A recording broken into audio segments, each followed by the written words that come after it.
taste of finishing, you will not respect yourself.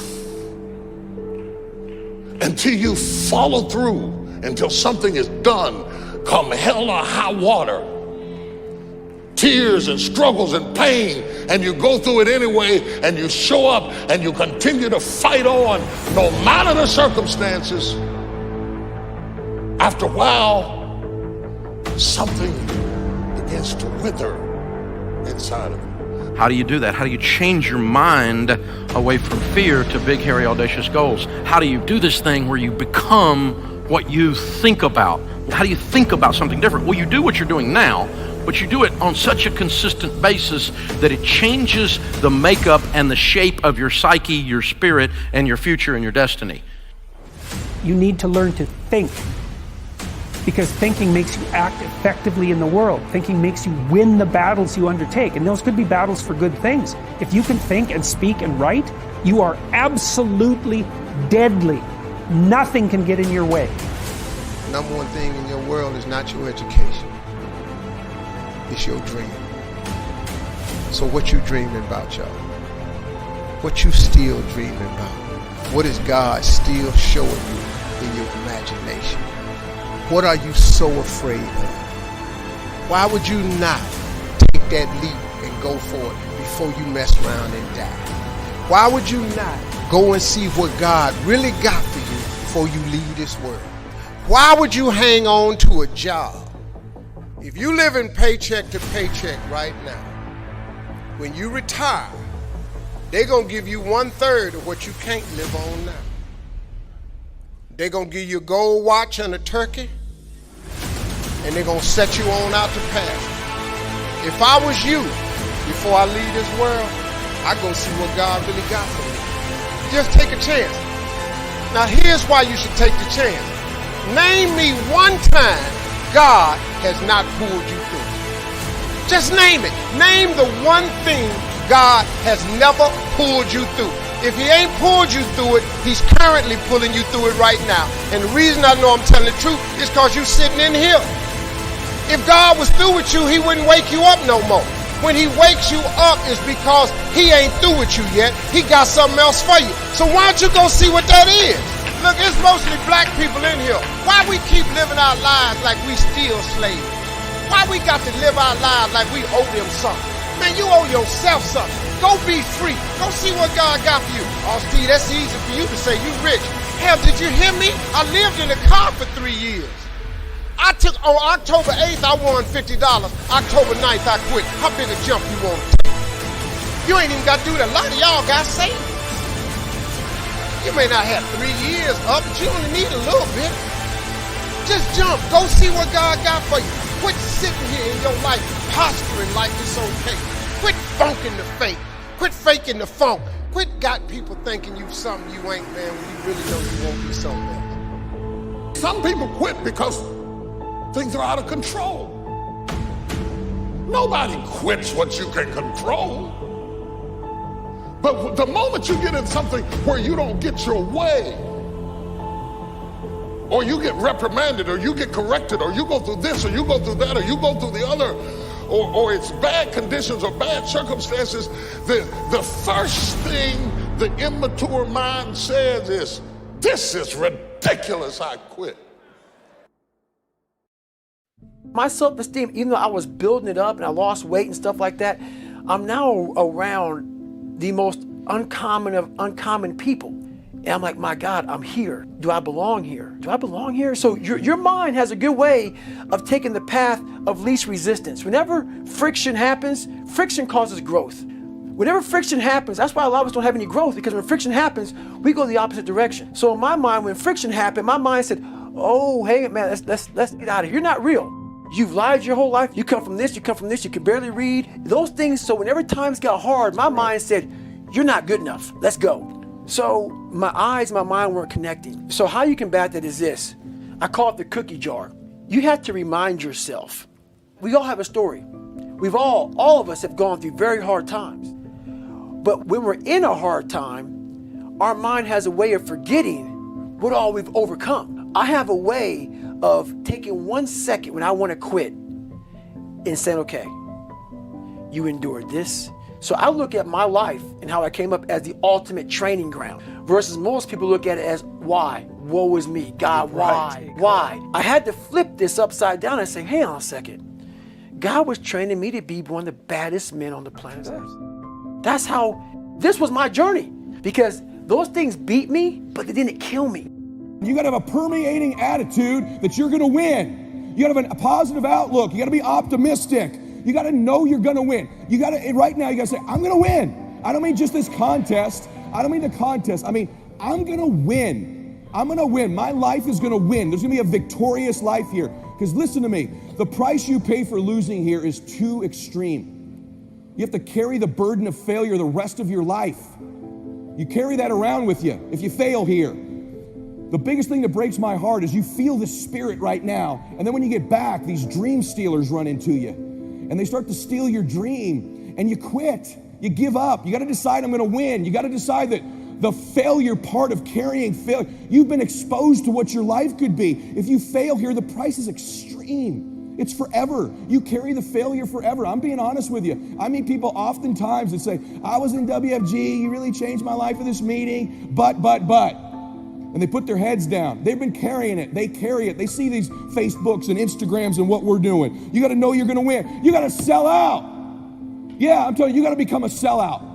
You need to sell out. You need to get obsessed. You got to get relentless. You got to be a road dog. You got to get intense. That's what you got to do. You got to put your head down for a 4 to 6 year window. I don't care if you're brand new or you're one of these front rows. We need 4 to 6 years right now, like the best you ever had. You can feel it from me right now. I've been doing this 25 years. I haven't felt like this in 20. This is going to be the best run we've had. We're playing offense again. We're selling the dream again. You can feel it. We got some swagger at this convention, don't we? You can feel it. You can see the videos. We need your best. Let's go on a run. See, we're a family. We're a dysfunctional family sometimes, but we're a damn family. We don't always get along, but at the end of the day, we've done something great together. We've made history together. It's so funny we're talking about, there's nothing even remotely, there's not even something even 22% the size of WFG. It's hilarious that you think that there's something like this. My God, this is a behemoth. This is the Lakers, this is the Yankees, this is the Celtics, this is the Dallas Cowboys, this is the Patriots. There's nothing like it in the world. There's some dream stealers. You need to look out for these 4. I don't want them to happen to you. You ready? Say yes. Dream stealer number 1 that'll take you out of here. Lack of confidence or faith. Lack of belief. It'll steal your dream. You got to know you're going to win. You got to have some faith. These people sitting around you right now, they're whispering to you, you could do this. I believe you. Just like when you were a little boy. Just like when you were a little girl. They've always believed in you. They've always known you were going to do something special. They always knew you were great. You need to know it. You need to take that God that's sitting there with you and those precious souls that have passed, that have always believed in you, and you carry them with you everywhere. They're with you anyway. Acknowledge them. If you don't believe that, honor them. Honor God. Honor these people who believed in you with your magnificent life. Honor them. Don't give in to lack of belief, lack of confidence. Don't ever do that again. Don't do it in WFG or out of WFG. You were made to do something great. You're special. You were made in the image of God. Something awesome is supposed to happen for you. And those of you that have made something awesome happen, something even more awesome is supposed to happen for you.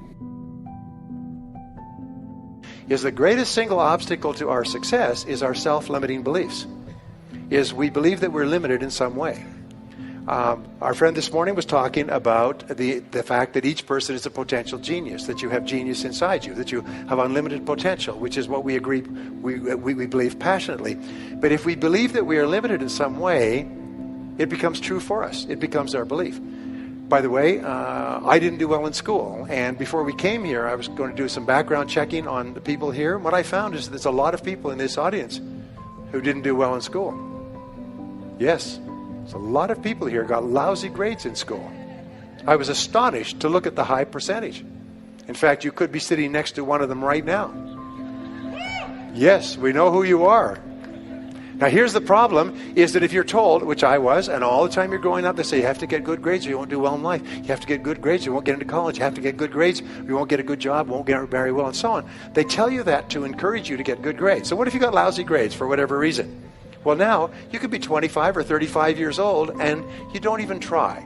You don't even try because, hey, you didn't get good grades in school, so you're kind of short of potential. And what we do is we actually sabotage ourselves. We drive with our foot on the brake of our own potential because we think, well, I didn't really get good grades in school. And then you read the studies and you find that most of the people who got straight A's work for the people who got B's. And the people who got B's work for the people who got C's who own the companies. And the people who own the companies got the money from the venture capitalists, all who got D's in school. And so the grades that you got in school are irrelevant. But if you believe that because you got poor grades or because you didn't get started, you didn't go to college or something else, if you believe it becomes true for you. So the first thing you do is you have to challenge your self-limiting beliefs and realize that most self-limiting beliefs have no foundation in reality. How many times have you had an experience where you thought you had no skill or ability in some area, and then you started working in that area and it turned out to be pretty capable, and you're quite amazed and you never had that idea? The fact of the matter is we all have that throughout life. My friend Dennis Waitley has this wonderful line. He said, you could not use all of your potential if you had 100 lifetimes. You have so much potential. And what holds us back from using all of our potential is we believe that we don't have it. I will never forget the story of this fellow's grandfather came out, homesteaded a piece of land in Alberta, passed it on to his grandfather, passed it on to his father. The father could never make a living on it. Finally passed on to the son. The son was on welfare and raising goats on this quarter section in Alberta. None of the family for 3 generations had ever made any money on this hard scrabble piece of farm. And along came an oil company. The oil company said, can we drill on your land? If we find oil, we'll sign an extraction agreement with you, royalties and so on. They drilled on his oil. They found an oil pool. And within overnight, he was a millionaire. He had an income of something like $150,000, $200,000 a year for the next 30 years. He went from living a hard scrabble life, raising goats on this lousy piece of land, and somebody else came along and showed him how to get the potential out of the land. The oil had always been there. That's what this seminar does. That's what Harvey does, by the way, is he shows you how to drill oil in your own land and tap into the potential that you have. It was always there. It's been there all this time. But your job is to drill. That's really important. And that's what we're here for 3 days, is to look for insights. So remember this. Always ask yourself, if you have a self-limiting belief, what if it wasn't true? What if it wasn't true? My son, going back to David was really shy when he was growing up. And so I would say, one thing I know about you, David, is you're not afraid of anything. He said, oh, I'm afraid of everything. He's afraid of riding a bicycle, and he's afraid of this. He's afraid of ghosts in the night. No, David, you're not afraid of anything. And I say to Barbara, one thing I know about David, he's not afraid of anything. And he said, yes, I am. We drive along. I say, well, I really admire David because he's not afraid of anything. And I would just say this. And I changed his name to Dave the Brave. And then I shortened it to Le Brave. I say, where's Le Brave? Where's Le Brave? Where is he? How are you doing, Le Brave? I called him that. I started calling him Dave the Brave all the time. And, at a certain point in his life, he started saying, something, I'm not afraid of anything. It changed his whole life. You reprogrammed him to tell him, because other than that, he had a self-limiting belief. And it's really important. Anyway, so your beliefs are important, and your whole attitude toward life is determined by your beliefs. And here's the interesting thing. You come into the world with no beliefs. Every belief that you have, good or bad, you learned from childhood. And most of your self-limiting beliefs, if not all of them, have no basis in reality. Is you have the capacity to do anything, be anything that you want. You could learn any subject. You could become a doctorate in any university. You could memorize, then learn languages. And the more you learn, the more you can learn. The more you use your brain, the more your brain is capable of learning more things. But what holds us back is, I could never learn languages. Shut up. You could learn languages. I'll tell you what, you went to a foreign country, and the only way you could eat is could learn the language and the words for the food. You'd learn languages at a speed of summer lightning. I know, because I've been there. In other words, the self-limiting beliefs have no reality. So the belief that you have to have programmed in, put in your computer, is that you are going to be a big success in life. And everything that happens is part of this great process. Now, the next law is called the law of expectations. Again, there's libraries of books and years of research on this. Expectations theory, by the way, is the foundation of all economics. It determines the drift of stock markets, the movement of world finances. It determines the investment. Entrepreneurs have high expectations that their entrepreneurial efforts are going to work. We would not start a business without high positive expectations. So expectations have an enormous impact on our attitudes. And here's the interesting thing, is if you believe you're going to be a great success, you expect everything that happens to be part of the great plan. So if you have positive expectations, like a kid's first Christmas, you're positive all the time. And the key to being positive is to look for the good. Expect good things to happen. We say that whatever you expect with confidence becomes your own self-fulfilling prophecy. is you are constantly predicting your future by talking about how the way you think things are going to turn out.